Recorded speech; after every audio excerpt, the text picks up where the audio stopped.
Voilà. Donc voici vraiment où toute la vérité sort. Vous observez ici, regardez. Vous voyez la truie là. Hein? Quand vous voyez la truie, elle a une très bonne portée, comme j'ai dit. Vous avez vraiment des excellentes portées, pour dire vrai. Hein? Vous voyez là, il y a 1, 2, 3, 4, 5. Il y a 10 petits qu'elle a pu. Que bientôt, on pourra dire qu'on va les suivre. Parce qu'ils sont déjà là, et ça veut dire que si on suit, on va les suivre. Vous allez voir que les porcelains, ils ont quel âge? Ils ont déjà l'âge de 16 ans. Ils ont quel âge? Ils sont dans les 45 jours. Les porcelains sont dans les 45 jours. Ouais. Vous voyez que les porcelains, normalement, ils se battent à vouloir avoir une bonne forme. Ils se battent à vouloir vivre. Quand tu vois les porcelains, tu sens que les porcelains, ce sont les porcelains de race. On se comprend.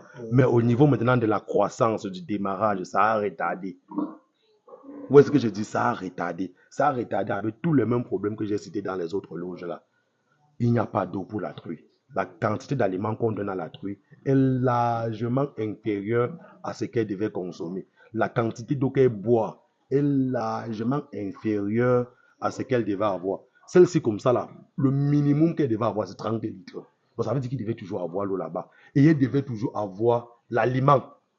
Pour pouvoir sevrer les porcelains rapidement, elle devait toujours avoir son aliment. Parce que, ici, là, vous lui donnez quelle quantité d'aliments? Vous savez quel aliment ici? Ici, c'est 3 kilos matin. 3 kilos matin. Oui. Il faut dire la vérité. Oui, c'est ça. Donc ça veut dire que la truie se mange 3 kilos par jour, c'est ça? Non, Oui. elle mange 3 kilos matin, 1 le soir. Donc ça veut dire qu'elle mange 4 kilos. On se comprend. Là maintenant, c'est pour ça qu'on a ce résultat. Tu vois, la truie, si normalement, elle est censée manger au moins 8 kilos d'aliments par jour, donc le double de ce que tu donnes. Tu vois. Donc ça veut dire qu'en réalité même, on peut même dire que l'aliment que vous faites n'est pas bon.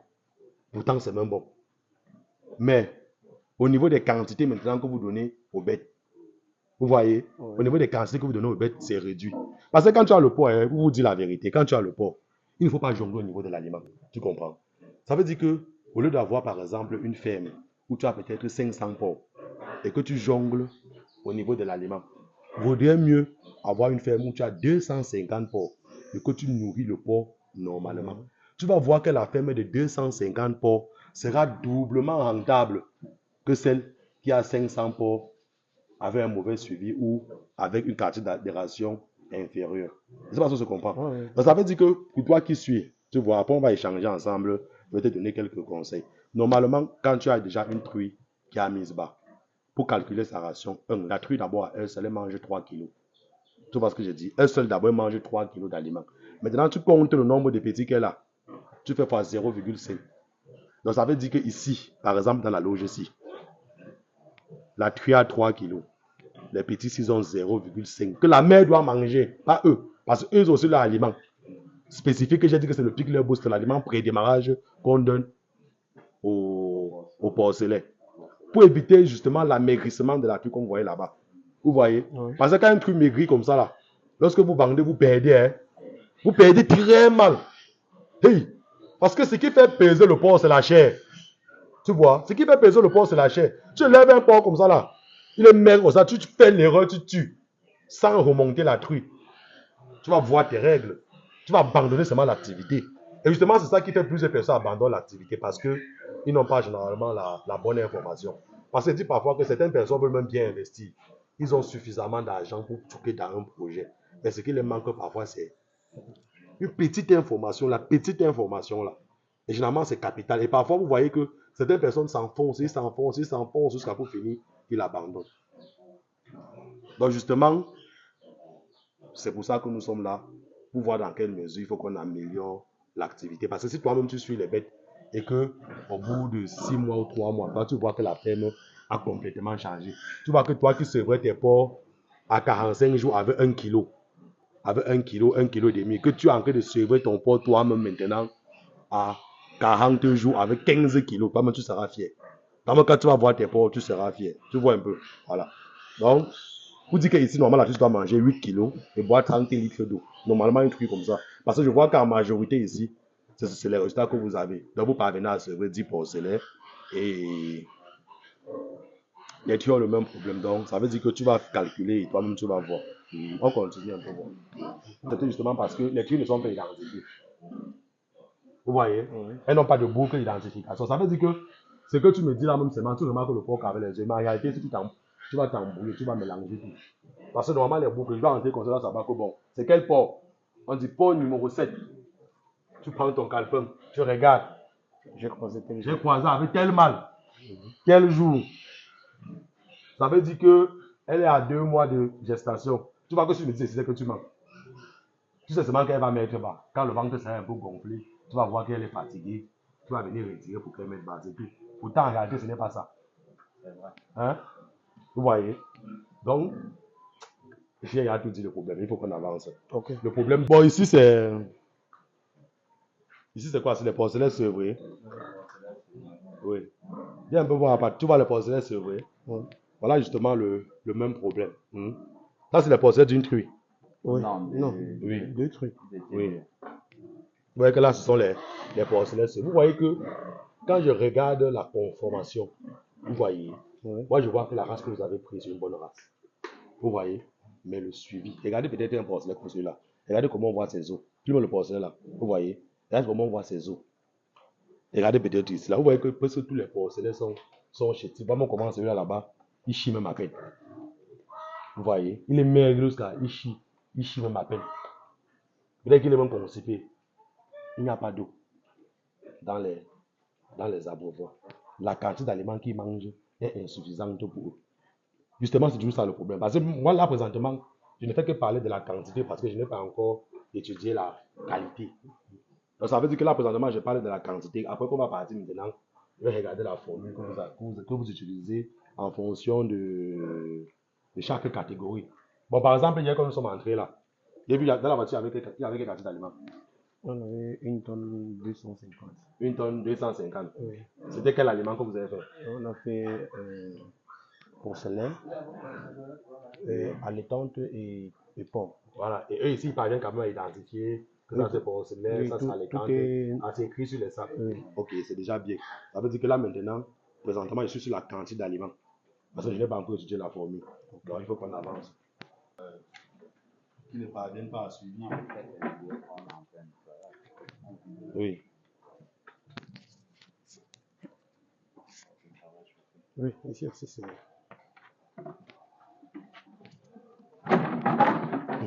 Voilà. Ici, c'est toujours la reproduction, c'est ça? Oui. Bon, vous voyez que le problème de l'air, c'est l'absence du forage d'abord, pour dire la vérité. On se comprend? Oui. Il est anormal qu'un patron se mette, je me demande vraiment celui qui a commencé à suivre ce projet, se mette à construire 1, 2, 3, 4, 5, 6, 7 bâtiments de porcherie avec un puits aménagé. Ça, c'est une faute technique très grave même. Tu pars où?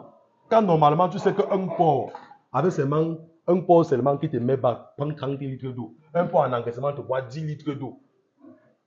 Tu vois? Sans même compter l'eau qu'on doit utiliser pour le nettoyer, pour laver les loges. Non. Non, ça c'est. Mais le patron veut dire que non, vraiment, ça c'est une faute technique très grave. Parce qu'avec le puits aménagé, là, pour dire vrai, même si les employés se battent à donner même l'eau au port normalement comme il faut, pour pouvoir améliorer la croissance, l'eau là est insuffisante pour eux. Parce qu'ils veulent utiliser quantité d'eau pour nettoyer les loges. Les ports eux-mêmes vont boire quelle quantité. L'eau là sera Et insuffisante. surtout qu'il faut toujours démarrer, charger, démarrer, charger. Voilà. Ce n'est pas un système continu. Oui. Ici, là, il n'y a pas, surtout vos 47 hectares que vous avez pris, il n'y a pas un cours d'eau. Non, il y a un léger coup d'eau. Un léger cours d'eau. Oui.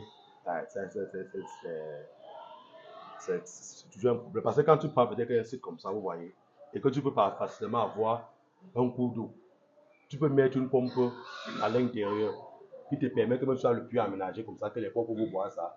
La pompe qui envoie l'eau là te permet de laver correctement tes loges. Vous voyez un peu. Si possible, même si c'est un bon cours d'eau, une source qui est presque potable, ça devait résoudre ce problème-là facilement, sans plutôt faire le forage. Mais dans tous les cas, il faut le forage, puisque le forage de nos jours, vous voyez pas dans toutes les maisons. Là. Quand quelqu'un construit seulement une petite maison en ville, un niveau, il a mis son forage, parce que le forage n'est plus cher comme avant. De nos jours, quand la route passe déjà comme ça, là, avec facilement 1,5 million, tu as le forage sur ton site. Tu vois? Et maintenant, le problème aussi que vous avez, je vois que quand on est entré, j'ai vu que tu as acheté le carburant. Tu as acheté le carburant pour le haut. Tu as acheté le carburant pour le bas. Ça veut dire que chaque jour que tu entres, probablement, c'est ce que tu es en train de faire. Et tu vois que c'est presque le carburant de 20 000. C'est pour combien de temps quand tu achètes comme ça? Généralement, c'est 2 semaines. Voilà. Et c'est fini. Pour entrer. Et parfois, c'est peut-être ça finit que tu n'es même pas là. Si par méga, le carburant finit que lui est là en ville, puisque lui reste qu'en ville, il vient seulement pour superviser et contrôler. Si le carburant finit que lui est là en ville, il dit qu'il doit entrer dans son programme, il est censé entrer samedi. On fait comment? Vous faites le manuel. Quand on est fatigué, on laisse. Vous voyez que c'est compliqué. C'est ça que je dis que ici, là, il faut un système solaire. Avec un système solaire, tout l'investissement, c'est retire 1 million. Ils mettent un système solaire qui vous épargne des trucs qu'on dit que carburant chaque jour, carburant chaque jour. Et ça fonctionne normalement. Ce qui est bien avec le système solaire, c'est que ça prend le solaire et ça prend aussi le système électrique. Le système électrique, ça veut dire que le groupe, ça prend aussi le groupe et ça prend le solaire. Ça veut dire que normalement, à partir de 6 heures, quand le petit soleil sort ses mains, la pompe lance, ça commence à charger tranquillement. Ça vous épargne les 20 000 de carburant chaque jour avec le groupe qu'il faut dépanner parfois.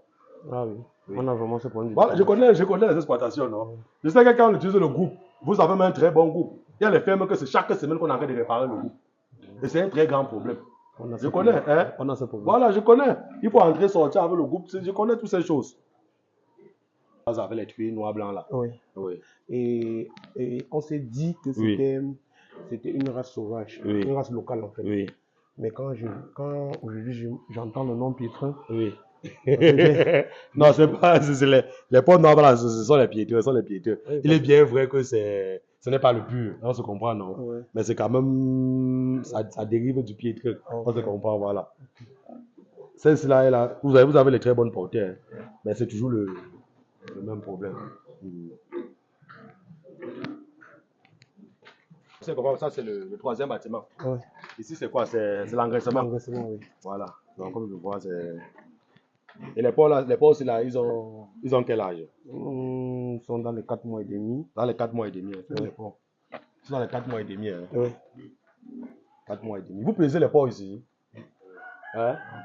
Non, on ne pèse pas les porcs continuellement en fait. Ah, vous ne pesez pas les porcs continuellement? Oui, quand on veut mettre sur le marché. Ah, c'est quand vous voulez vendre que vous pesez? Oui. Bon, Pas toutes les fois. Hein. oui. Oui, quelques fois, Oui. on les pèse. Pour le marché ou Oui, pour la production? Donc pour le marché, Pour le marché. on les pèse quelques rares fois. Et le reste de fois, vous faites comment? On ne les pèse pas. Il faut déjà payer. Vous vendez comment? Non, on les pèse déjà. Ah, vous les pesez en ville une fois. Ici, vous ne les pesez pas? Oui, on les pèse pas. Ah, ok, je comprends. Mais déjà, il faut savoir que même en engraissement pour le suivi, parce qu'il y a ce qu'on appelle les performances.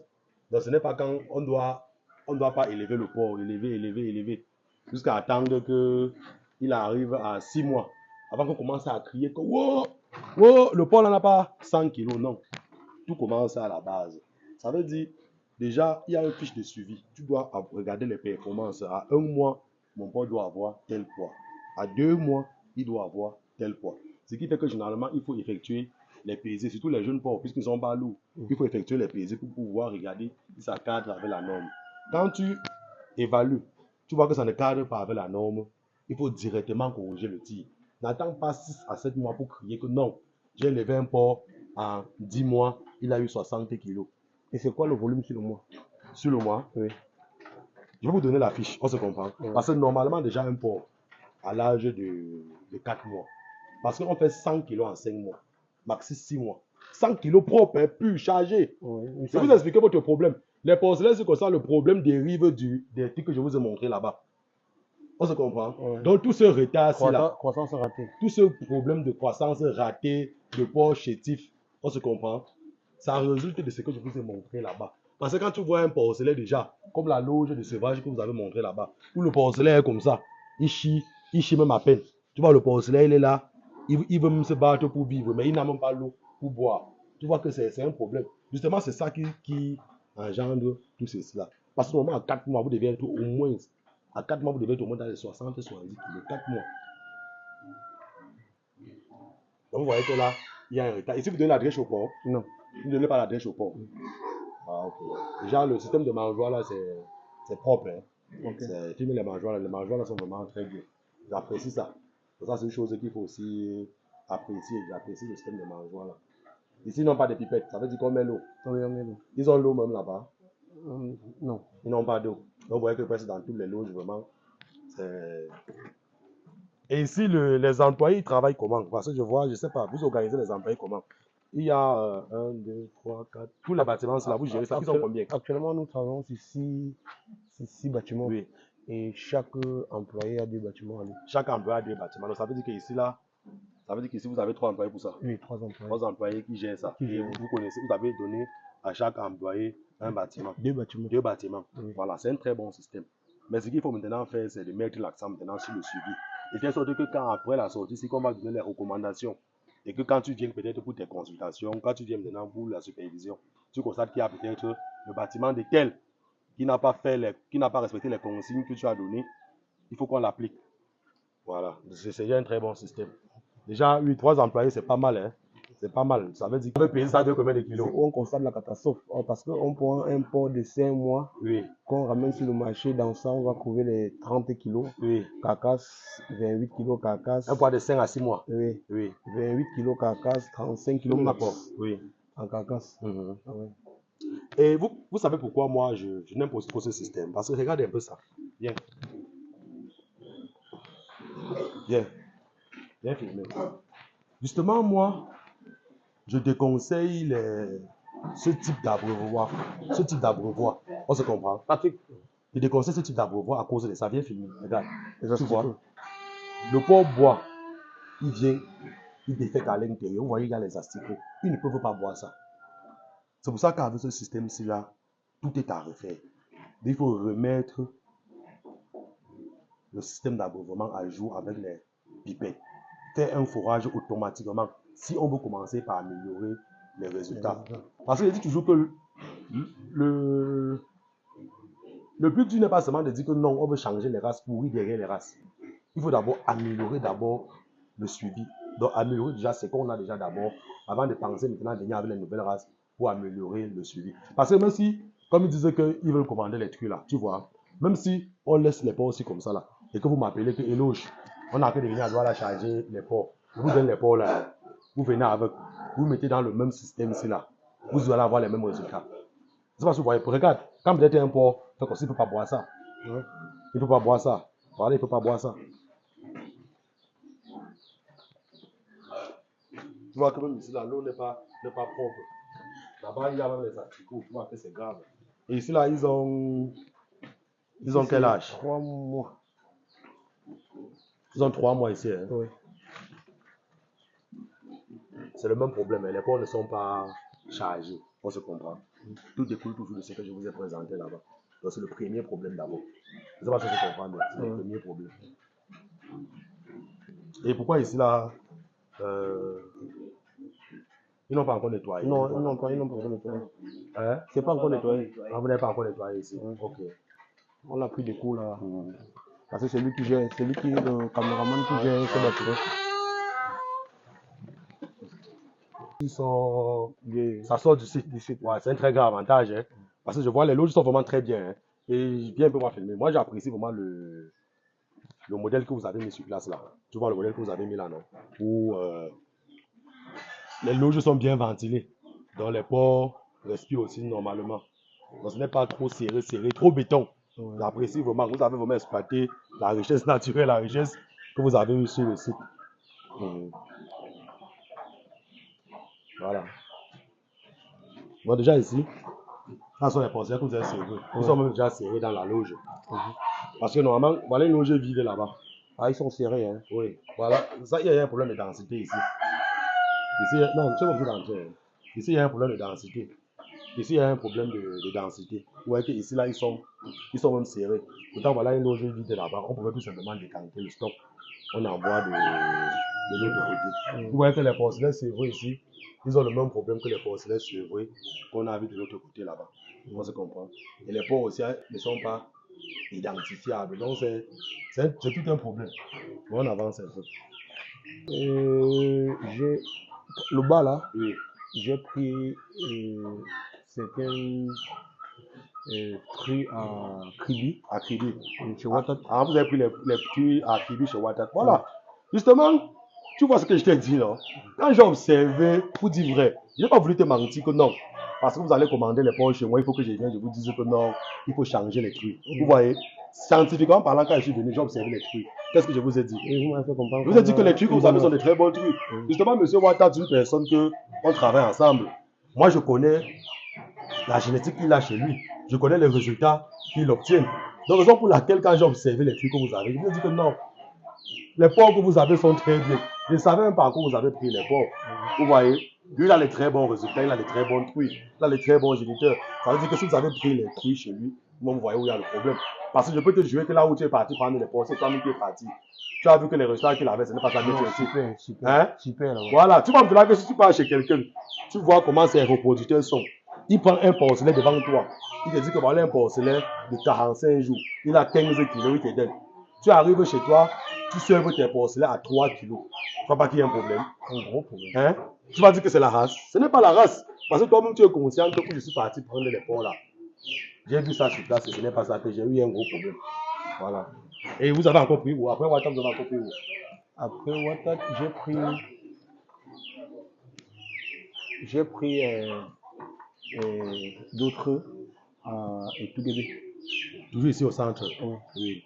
Vous êtes une grande ferme. Oui, une grande ferme. Oui. Et vous avez encore pris ailleurs? Non. Oui.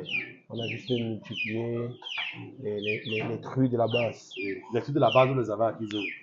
Vraiment, je ne peux pas te donner. Je ne peux pas te dire avec certitude. Voilà. Si je comprends bien, les trucs que vous avez pris où ça, chez M. Ouattara et où ça a tout là, c'était uniquement les trucs au pelage blanc. Oui. C'est ça, non? Oui. Et les trucs que j'ai vu piétiner là-bas, c'est ce que vous avez. C'est avec ça que nous avons démarré le projet. Dans tous les cas, la première génération que vous avez prise, la deuxième génération et la troisième génération des trucs que vous avez pris. Voici la troisième génération en fait. Voilà.